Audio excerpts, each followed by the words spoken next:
So I recently watched the full documentary of Ben's Vision done by Groovy Old Jake here on YouTube, otherwise known to many fans as SatAM Historian.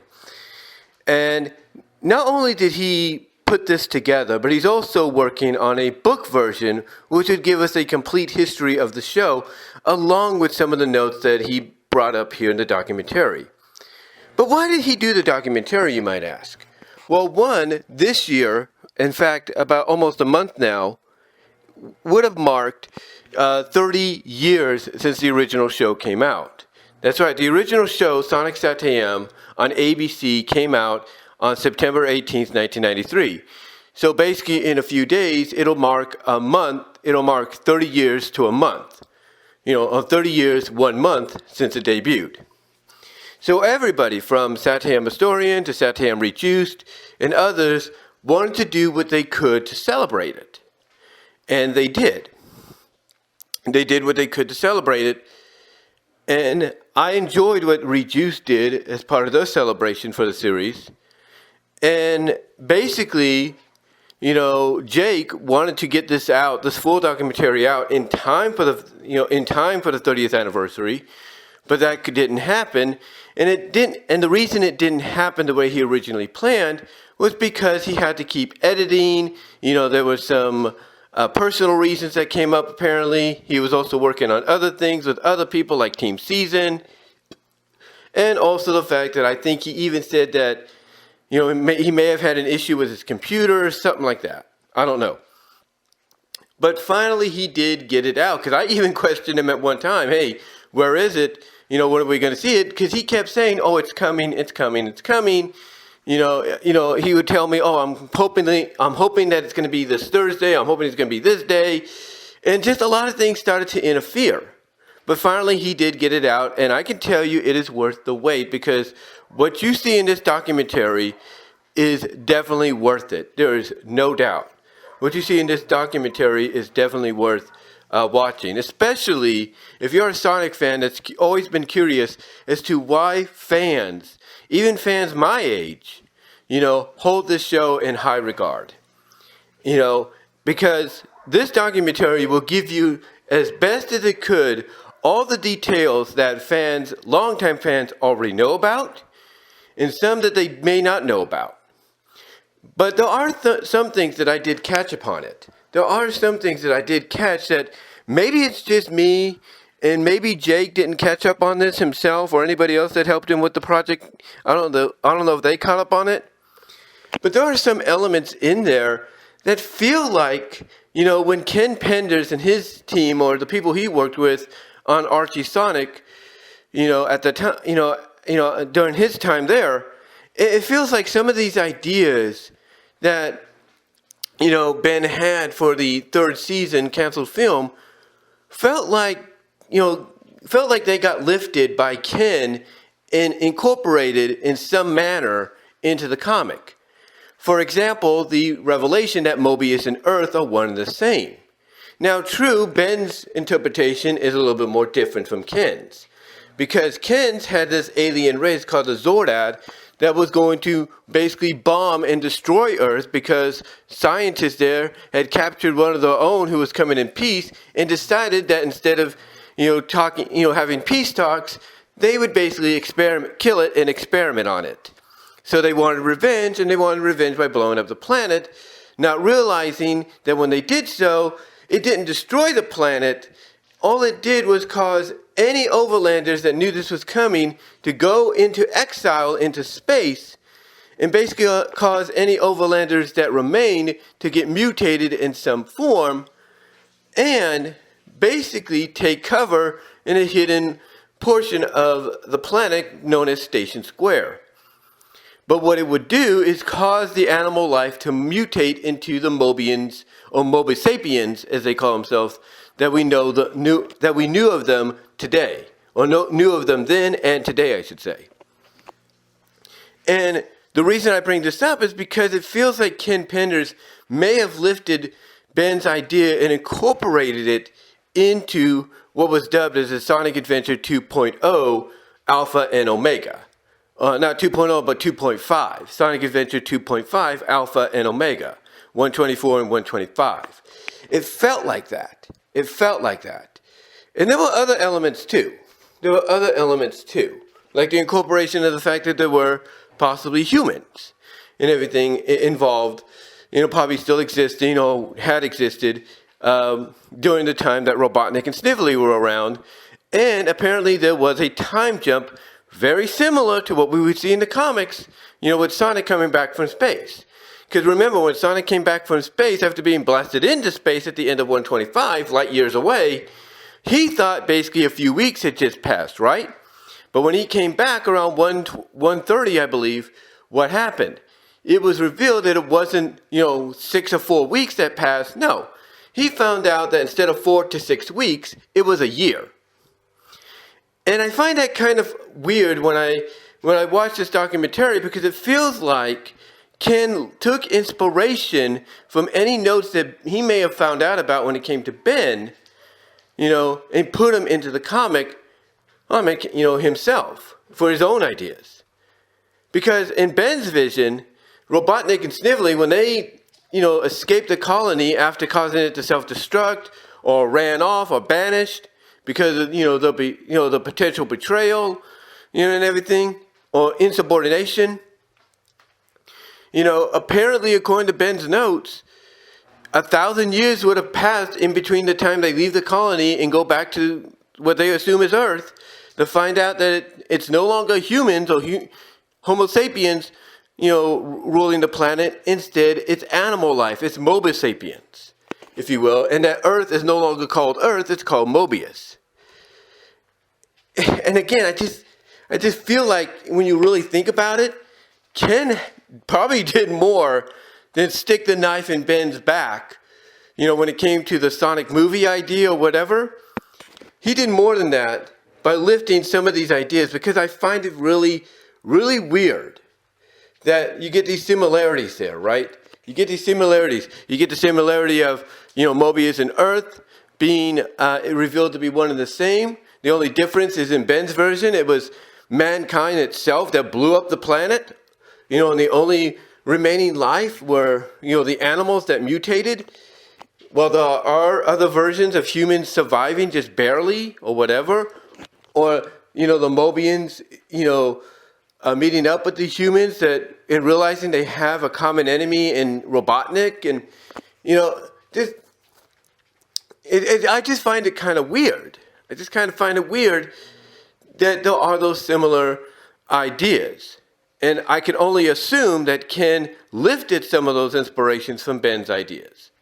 Because you go back and you look at that 124 to 125 comic, and then you go back and watch these certain parts here in the documentary, and don't tell me there isn't a similarity there, because there is. It almost feels like there is. Now, a lot of other things that they went over was, of course, the introduction of Lupe and the Wolfpack, and how, and I'm pretty sure a lot of us already knew this, it was inspired by Native American culture. But it was Pat Ali, who was one of the main writers of Season 2, along with Ben, that wanted to incorporate that into the Wolfpack because of her knowledge of Eastern Native Americans themselves. So to basically get, I guess you could say, confirmation that of what we already knew, and it came from one of the main writers themselves of the season, is pretty cool. It's pretty cool. But yeah, the documentary, man, it is well worth the watch. I mean, they give us a little epilogue at the end where basically they kind of give us, they kind of give us something that it's an original, it's not something that's from, it's not something that Ben wrote or noted down for the third season or whatever. But it's something that, is out of his ideas, and because of it's out of his ideas, somebody originally wrote a little epilogue, not only for the documentary, but for what they feel Ben wanted to do for the third season canceled film. They did talk about the fact that, yes, Knuckles was going to be incorporated in the third season, but his incorporation, according to Ben's notes, was going to lead into a potential fourth season. However, there's no information of a fourth season, out there, just what we know of a third season. They did go about, Tails, coming into some great power and everything, maybe showing that not only can he fly, which we already knew, but that potentially his flight could allow him to, keep up, if not be faster than Sonic. And apparently, according to Allison, one of the scenes where this would be proven is Sonic and Tails would race to the Lake of Rings. Tails would grab the ring first, just like we saw in No Brainer from season 2. But instead of just grabbing it and bringing it over to Sally and Uncle Chuck, instead what would happen is that it would lift Tails up like a freaking rocket. And Sonic would look up while Sally shows up all of a sudden, asking what he's looking at, and he's pointing up and saying, it's Tails, and everything. And Sally says Tails is not up there, and Sonic's like, yeah, he is. But speaking of Sonic too, what I liked about it is part of the original ideas for the third season, if not the film, was the developing relationship between Sonic and Nicole, and how Sonic would be the one that would awaken Nicole's, human self, or, basically her Mobian self that she used to be. And again, I know it sounds a little sketchy, but it feels like some ideas for Nicole's origins, her revelation and origins in the comic might have been lifted, might have been lifted from Ben's ideas. Might have been. But the way Ben presents it differently is that Nicole and Sally used to be friends.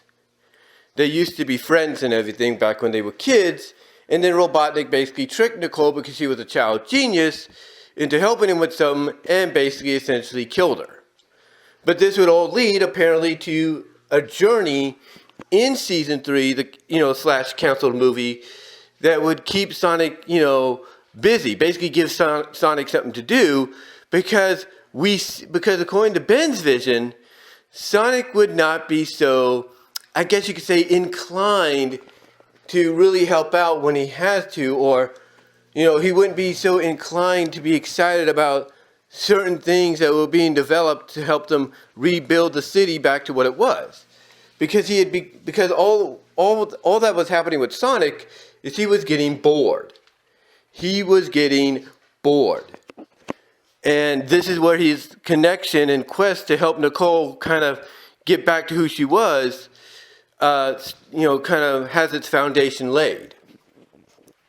And I think it's a really cool concept. Dark, but it's a cool concept because of the fact that, at least it does build upon the relationship that Sonic and Nicole were developing in season 2. So I like that.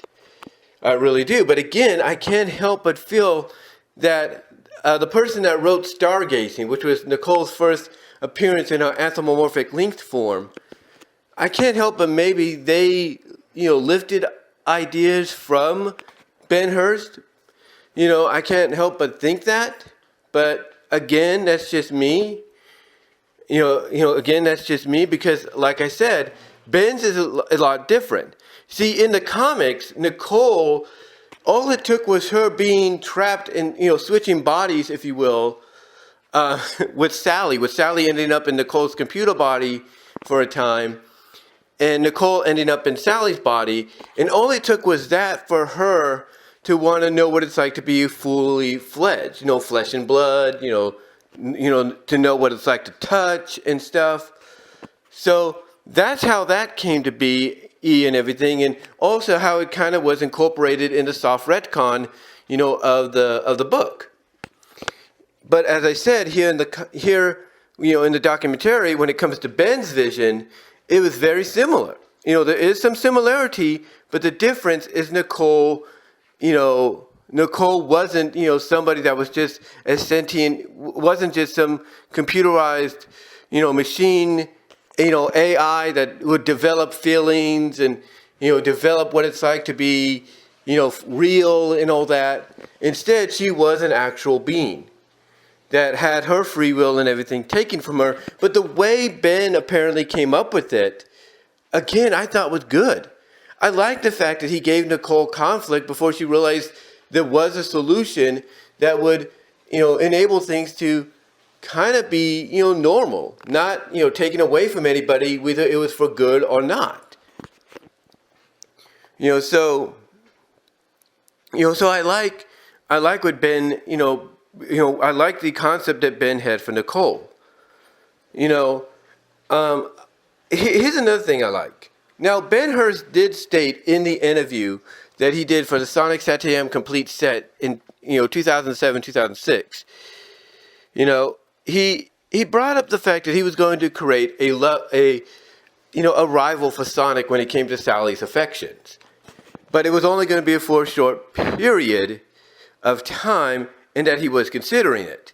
Now, Jake brought up the fact of those two elements, short period, and Ben was considering it. In other words, Ben was either going to go through with it, and let it happen, and it may have spanned for potentially a few episodes, and that's it, maybe 3 to 4 episodes, or he was not going to do it entirely. End of story.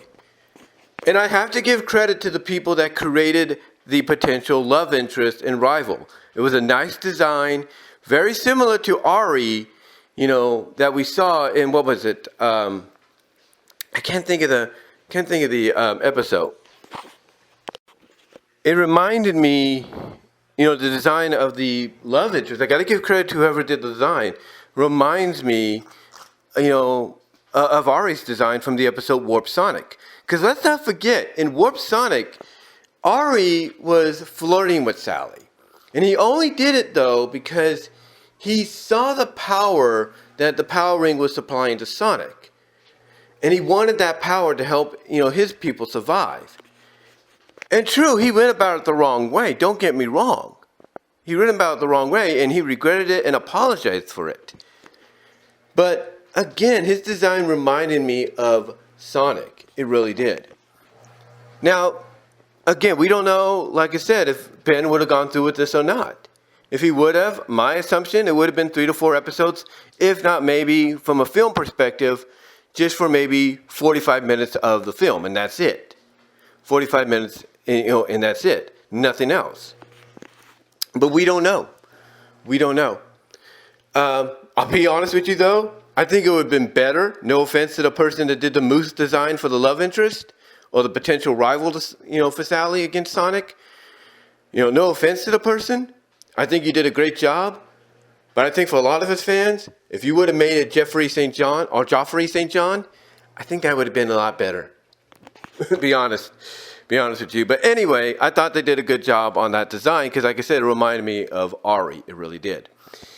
But overall, I thought this was really good. I thought it was great. It went over a lot of detail.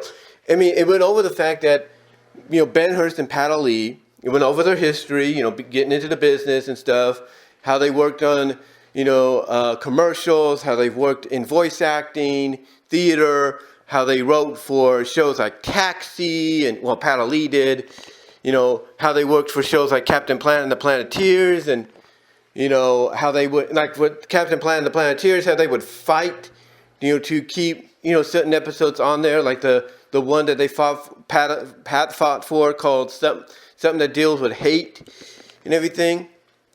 They went over the history, and they went over the history with Sonic on how, they were brought in for adventures, but none of the ideas that they had come up with for stories, for episodes, were received well by the father-son duo behind that series. And that when they worked on it, SatAM, them and Len Jansen, who they got to be good friends with, really were able to, do the thing. And Len, according to what Ben Hurst would say, from what Jake was able to gather, Ben Hurst, not Ben Hurst, but Len Jansen, fought for everything, when it came to certain stories and elements in the show. So that was kind of cool and everything. So it was kind of cool to hear about that. I like the idea. Not like the idea, but I enjoyed, I enjoyed the information we found out about Ben and Pat being brought in after it was already pretty much put together from a conceivable standpoint, how they were brought into a meeting, if you will, with 20 other writers on Sonic Underground. And how that was not Ben's cup of tea. But it was Pat that kind of had him stay there until the very end, and he was the first one out. Now we do know that both him and Pat, individually and together, wrote episodes for Sonic Underground. And I think when you watch this documentary and you read and listen to what Ben said, he basically does kind of admit, even though Sonic Underground was not a favorite of his, and that if he was brought in first and foremost, Sonic Underground would be more of the third season of SatAM, which I don't think anybody would have complained with. And that if songs had to be incorporated, he would have incorporated them in a way to where a song would play over a montage, or maybe you would have Bunny and Antoine and potentially Tails as a group together singing and performing the songs, and that would be it. He did admit to an extent, from what I can tell, that he did acknowledge that, yes, it does have its fans. It does have its fans. Even Jacob in the narration admitted it had its fans.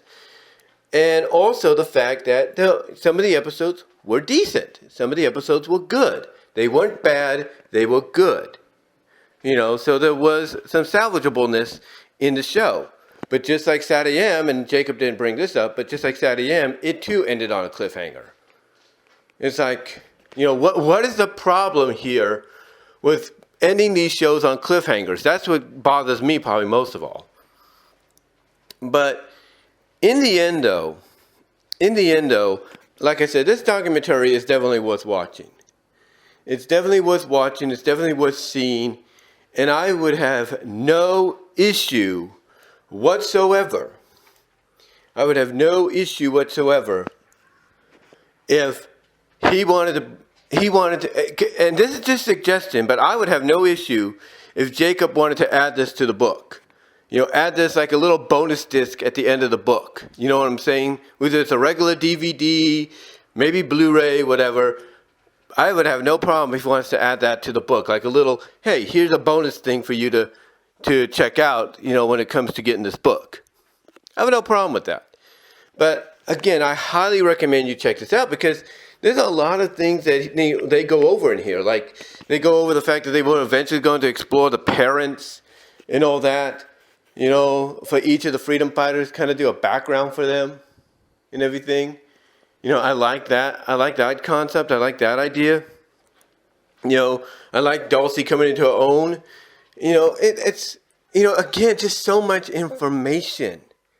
So much information. And as far as like maybe incorporating Amy and Metal Sonic in there, unfortunately, we may have not seen Amy and Metal Sonic because Ben Hurst, according to what we found out in this documentary, didn't really have anything to do or have any association or even participate or even read or play the games or read the comics. He had no connection to that. All he had a connection to was SatAM and by extension Underground. And that was it. But overall, again, I thought this was really, really, really good. I really did. That was really good. And I hope to see maybe a follow-up down the line. I mean, I know it'll probably take up a lot of his time, but I would love to see a follow-up. Maybe he can do one on Underground, because again, despite how you feel about Underground, it too kind of falls in that category of a decent Sonic show. Maybe not everybody's cup of tea, but a decent Sonic show that ended on a cliffhanger. No resolution. So hopefully maybe we can get something like that down the line, but we'll see. We'll see. But like I said, I thoroughly enjoyed this. Definitely worth the wait. Now, originally he did have this out on the anniversary, but it was only the first 6 parts because, like I said at the beginning, a lot of things came up, before he could really get that full documentary out. And now here we are, almost a month later, and lo and behold, it's out and about, and people are enjoying it. They are loving it. Even Sean McLean, Zaron Nizarak of the Multimedia Chronicles is even recommending people to watch this, because this is for any Sonic fan. Because like I said, if you are new to the fandom or just getting into it, and you're mostly into the IDW stuff and the more modern stuff, and you're wondering why this is, talked about with such high reverence, this documentary will help you out, in my opinion. It really will help you out. And like I said, he mentioned, that they had plans for Knuckles. Knuckles being incorporated in the third season would have been, something that would have led into a potential fourth season. But what's interesting is that they also brought up the difference between Ben's ending for season 2 and the eyes that was there, and Ron Myrick. Ron Myrick was basically one of the producers, directors, or something like that of the show. And Myrick basically stated through various interviews and stuff that those red eyes were actually Knuckles, not Naugus. And then all he did was basically take a close-up of Sonic's eyes, clean out the whiteness, and put red instead. Thus giving off the vibe that this was going to be somebody that was going to face Sonic. And that's kind of the vibe that it gave off to a lot of us fans, honestly. Because a lot of us thought it was either Metal Sonic or Knuckles. Just by the fact that the eyes were very similar.